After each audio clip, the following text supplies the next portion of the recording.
اعوذ باللہ من الشیطان الرجیم۔ قسم ہے مضبوط قلعوں والے آسمان کی اور اس دن کی جس کا وعدہ کیا گیا ہے، اور دیکھنے والے کی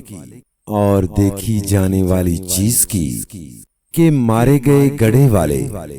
جس میں خوب بھڑکتے ہوئے ایندھن کی آگ تھی، جبکہ وہ اس گڑھے کے کنارے بیٹھے ہوئے تھے،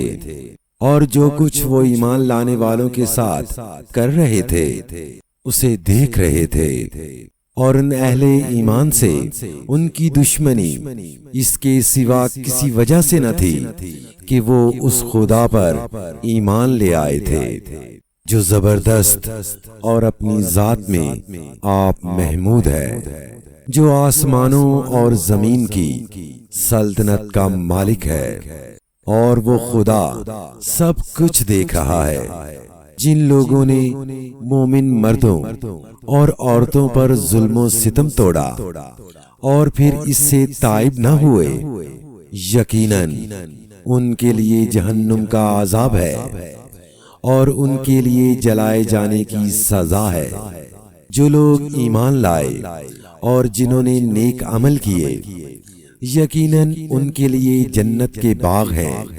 جن کے نیچے نہریں بہتی ہوں گی، یہ ہے بڑی کامیابی۔ در حقیقت تمہارے رب کی پکڑ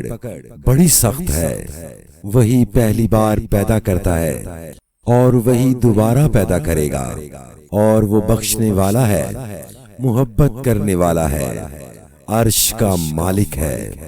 بزرگ و برتر ہے، اور جو کچھ چاہے کر ڈالنے والا ہے۔ کیا تمہیں لشکروں کی خبر پہنچی ہے؟ فرعون اور سمود کے لشکروں کی، مگر جنہوں نے کفر کیا ہے وہ جھٹلانے میں لگے ہوئے ہیں، حالانکہ اللہ نے ان کو گھیرے میں لے رکھا ہے، بلکہ یہ قرآن بلند پایا ہے اس لوح میں جو محفوظ ہے۔